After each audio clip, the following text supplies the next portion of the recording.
Why, hello everybody, and welcome to the Truly Odd Podcast, where we bring you the latest in game news and movie news. I am your host, Joe Garcia. Now, before we jump into the topics, let's talk about the elephant in the room. I've decided to go clean shaven, starting over. Guess we wanted a fresh start. So forgive me for the baby face. We'll see a beard probably in about a month, unless I decide to stay clean shaven. But yeah, that's why I'm miscolored and dark up here and white down here. But that's just is what it is. I got to get a little more sunshine. Anyways, guys, that being said, let's go ahead and grab our controllers, get our popcorn, and dive right on into these topics.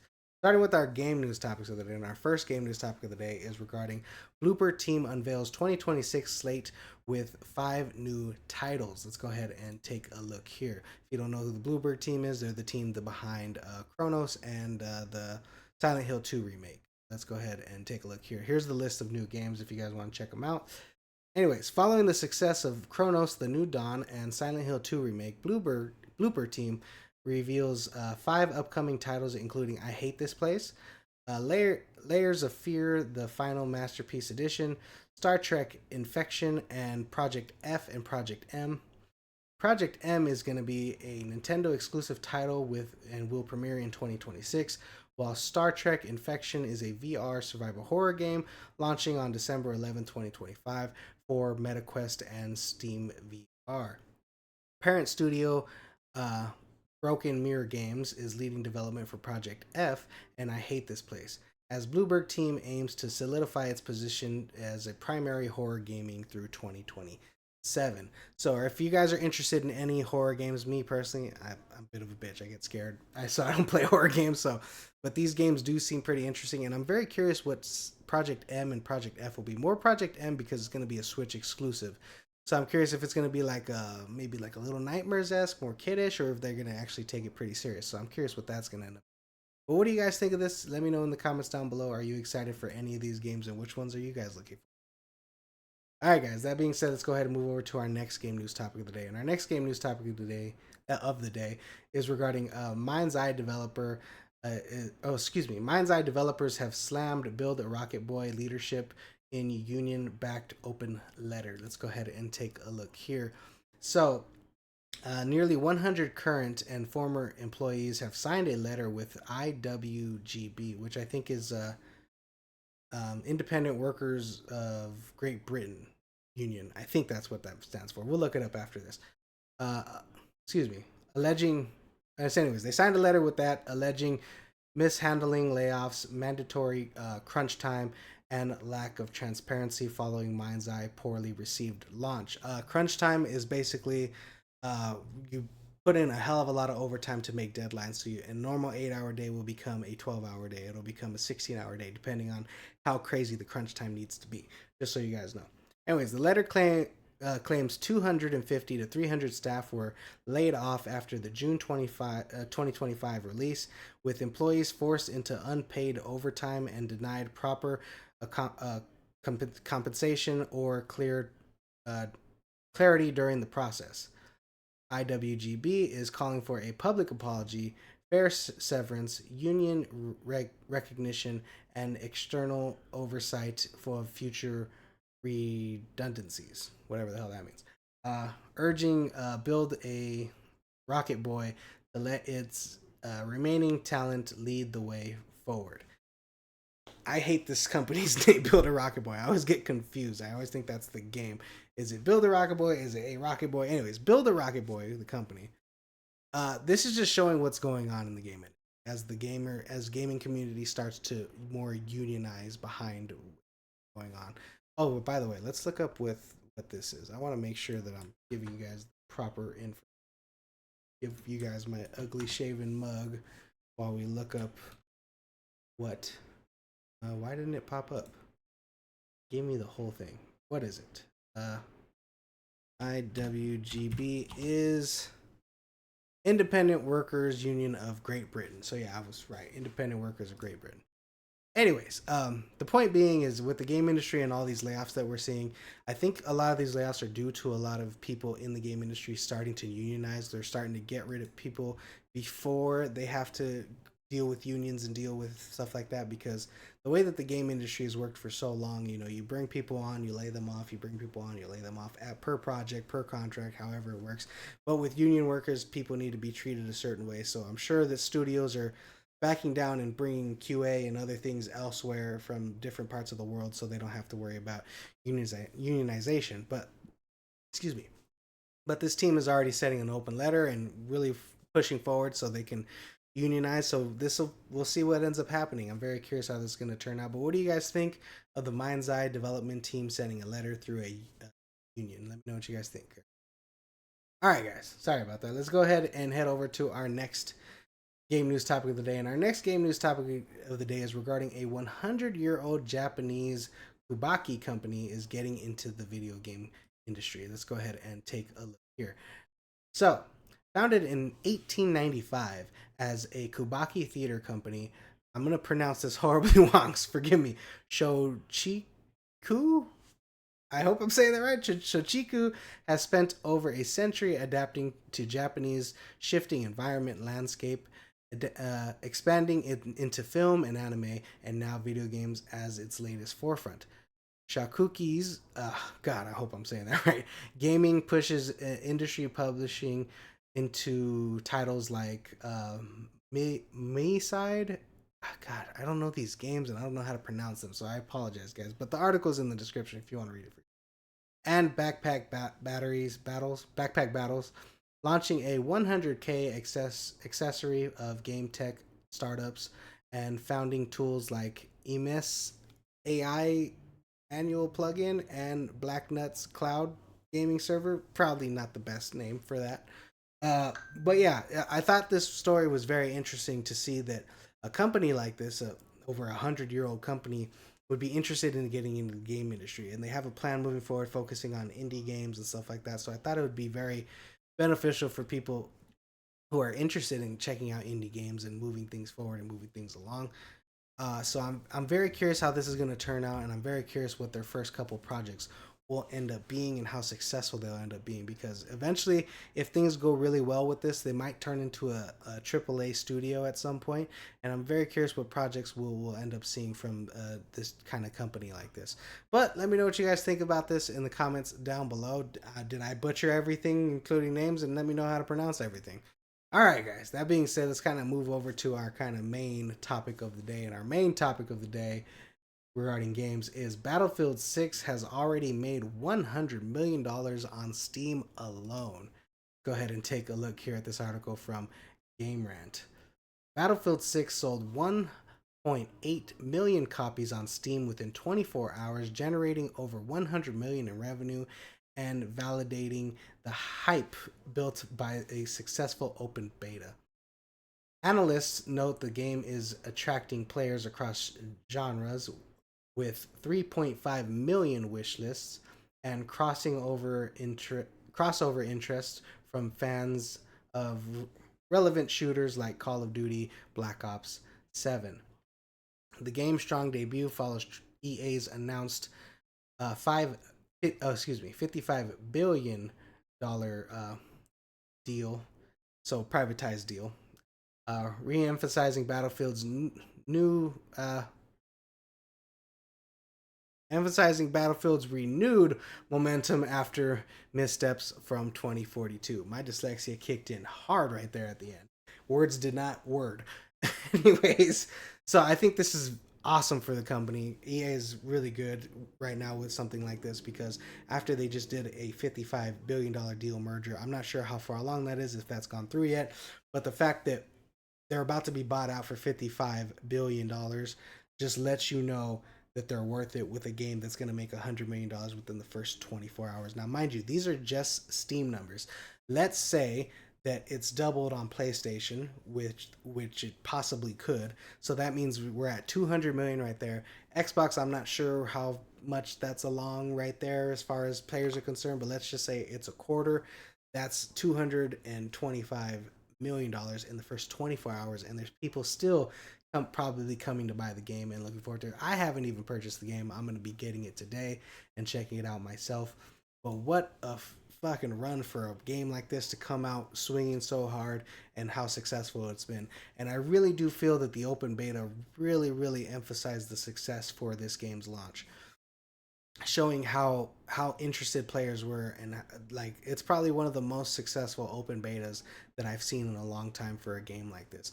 You know, especially when you had something like crazy like Concord happen to Sony, and I don't even know if that game had an open beta or if anyone was interested in that type of game for that reason. And here we have Battlefield, who's not only now has a campaign, even though it's not long. We have multiplayer, and they haven't even launched their battle royale thing as of yet. That's going to come later. So just what a successful launch, and congratulations to the team over there. But let me know what you guys think in the comments down below. Have you guys bought Battlefield 6 yet? And do you feel like this success is well worth the game? Let me know what you guys think. All right, guys, continuing on with some of the Battlefield news here. Looks like Battlefield 6 developers triggered queues systems for launch as fans immediately faced full servers. So with so many people buying the game, with 1.8 million people buying the game in its first 24 hours, of course, servers were hit and slammed pretty damn hard. Battlefield hit over 606 concurrent Steam players within its first hour, prompting EA to activate login queries to manage peak demand. Anticipating the surge, EA immediately activated the query system to ensure stability, assuring players the wait time would be short and advancing Steam users to reset clients if there's any issues arise. Developers credit the open beta to helping forecast in interest through the full scale of launch day traffic, especially across Xbox and PlayStation, which info remains unknown due to platform data restrictions. So, essentially what that means is most of the data we're seeing are just from the servers of Battlefield themselves, showing you the query numbers as you see right here, and from Steam. Steam gives you most of the numbers, but you don't know exactly how it's doing on PlayStation and Xbox until later things are announced, because we don't see the exact numbers. But wow, what a fucking hell of a launch. I honestly can't remember a game launching to such success as Battlefield has done so far. So congratulations to them over there, and let me know what you guys think of this, or how long were the queues for you. I haven't played the game yet. I'm gonna buy it today, so hopefully there's not that many queues waiting for me as I get in. But if they're anything like the open beta was, the queues are gonna go by pretty damn quickly. But let me know what you guys think of this news in the comments down below. Alright guys, that being said, let's go ahead and move over to our movie news topic of the day. And our first movie news topic of the day is we got some set photos of John Lithgow as Dumbledore. So let's go ahead and take a look here. Here is John Lithgow as Dumbledore. I absolutely love this look. He looks phenomenal. We have him filming on the beach here in somewhere in London, I think. And I'm loving the long beard. I'm loving his look. Really awesome. And John Lithgow is such a phenomenal actor. So yeah, just to see him, and then look at how Hagrid looks. Everyone looks so good and phenomenal so far for the casting. I think this casting has been absolutely phenomenal. I know there was some backlash on who's going to be playing Snape, but I don't really care about that. If he's a good actor, he's a good actor. We'll have to see his performance. I mean, he's no Alan Rickman. Alan Rickman's one of the best, so we'll see what ends up happening there. But the 79-year-old actor was spotted filming as Albus Dumbledore on a beach in England, marking its first on-set appearance for HBO's upcoming Harry Potter adaptation. Each season will adapt one book from J.K. Rowling's original series, with the author serving as an executive producer, and the show expected to run until 2033. I mean, if he's 79 right now and it's going to run till 33, he's going to be around 89 by the time it's all said and done, give or take. So I think this will probably be one of John Lithgow's last performances as Dumbledore. Now, mind you, if the spoilers for the book, he's not going to last all the way. Well, I mean, yeah, he does, because he comes back in the... Anyways, you guys know what I mean. But I think he looks absolutely phenomenal. I cannot wait to see John Lithgow's performance. I think Dumbledore is probably my favorite character in the Harry Potter series, and I'm very excited to see how he portrays them. Because the two Dumbledores we already got from Harry Potter 1 and 2, that actor, I can't remember his name. He passed away. Hold on. he passed away before the third film was able to be shot. So what was his name? Harry Potter Dumbledore.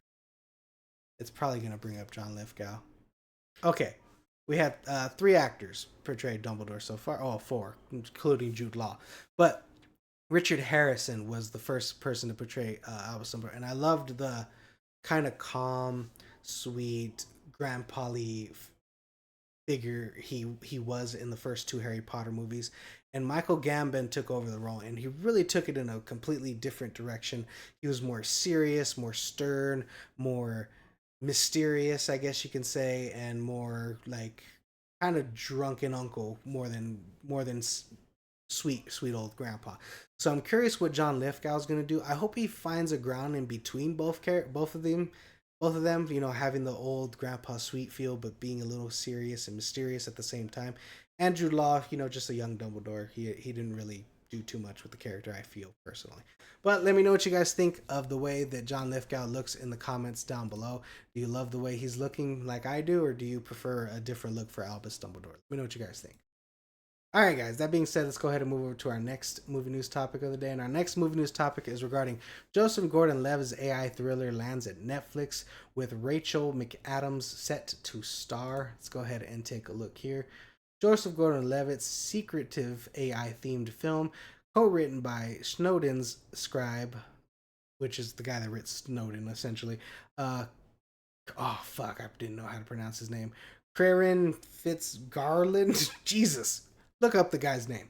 Anyways, and produced by T Streets, is officially heading to Netflix with Rachel McAdams in the lead role. The project deepens Gordon-Levitt's collaboration with Ryan Johnson and Ram Bergman's T Street, following past work on Brick, Looper, and Don John, and builds on Netflix's existing relationship with the production company. So I think this is interesting. Joseph Gordon-Levitt's a great talent. I thought what he did was with Don John was pretty interesting. I think that was his directorial debut.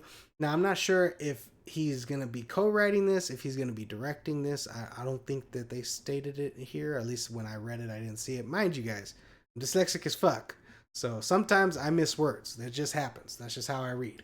But if you guys want to check a look at it and let me know what you guys think about this in the comments down below, I think Joseph Gordon-Levitt teaming up with Rachel McAdams is great, and having Ryan Johnson attacked even in a producer role or in a company role would be very beneficial for this, because it'll probably have a bit of his input, and he is a phenomenal director. Regardless of what he did with Star Wars, he's a good director and a great writer for the projects that he has worked on.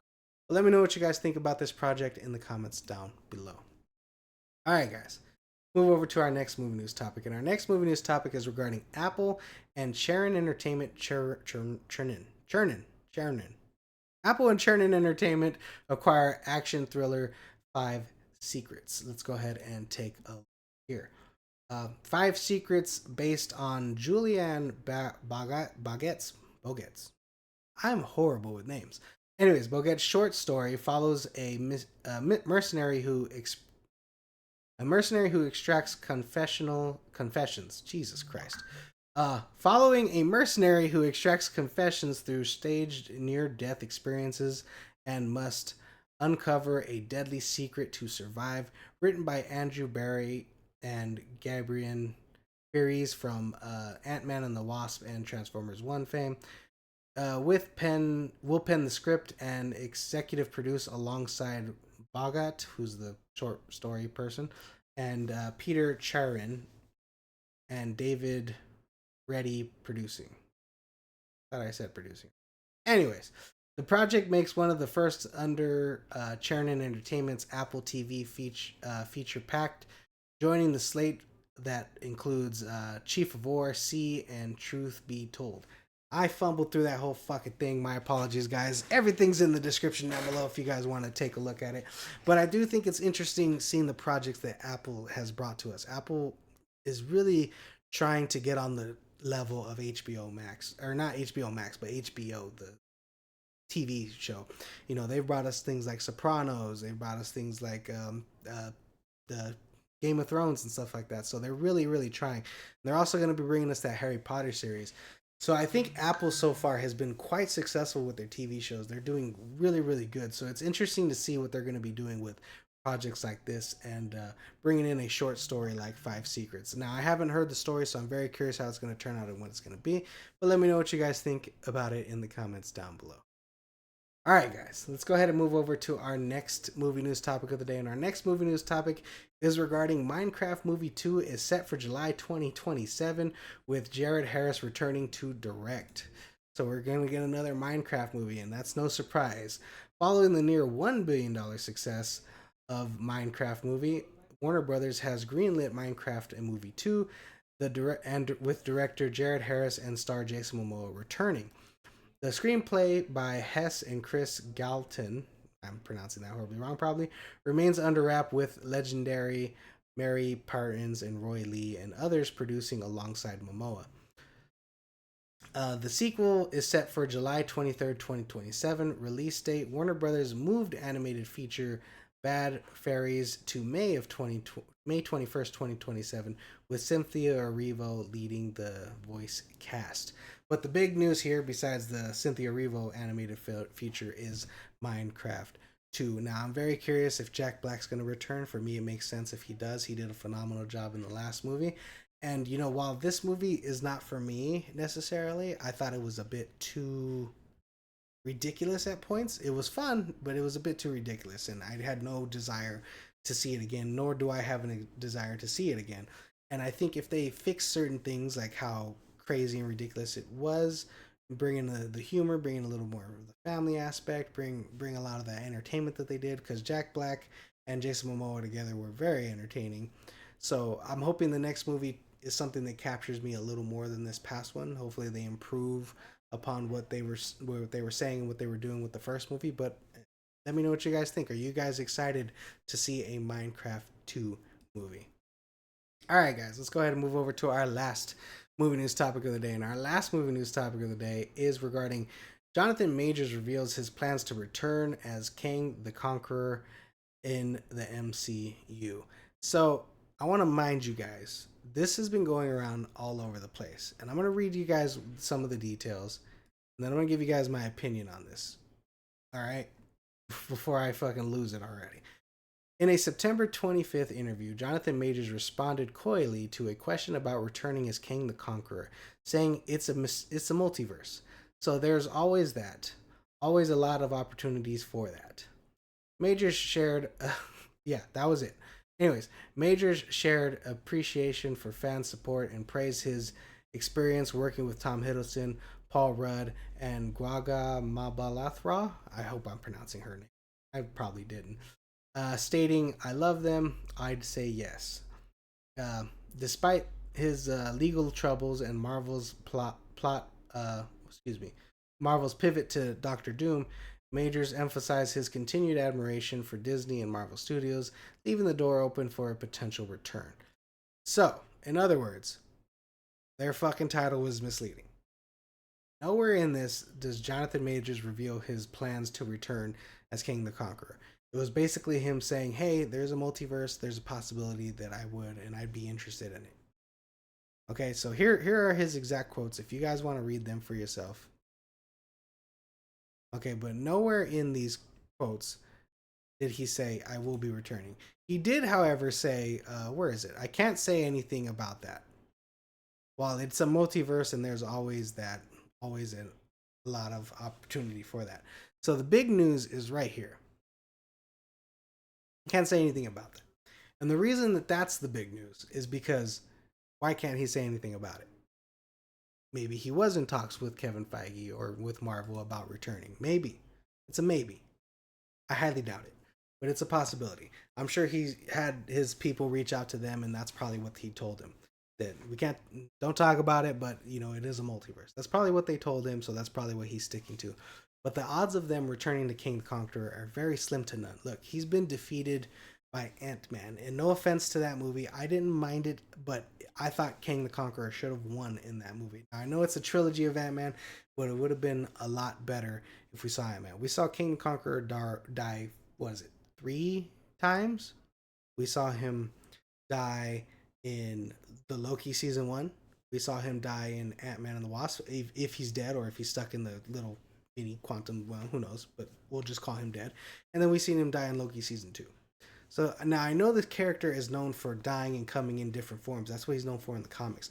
But if you want to make him a major threat, you don't have Ant-Man beat him because Ant-Man has no powers. I mean, besides shrinking and growing out, he has no super strength, nothing of that sort. So to have Ant-Man go fisticuffs with him and lose is not beneficial for a Thanos level character. Our first introduction to Thanos as a on-screen menace was him beating the shit out of Hulk, and Hulk's been a little bitch ever since. That's how you introduce a menacing character. So that being said, I don't like the fact that everyone's misleading everyone into saying that Jonathan Majors may return, or he's announced his idea or his fucking plans to return. That's not what happened here. What happened was someone asked him about it. He said he couldn't talk about it, but it's a multiverse. Who knows? That's essentially what happened.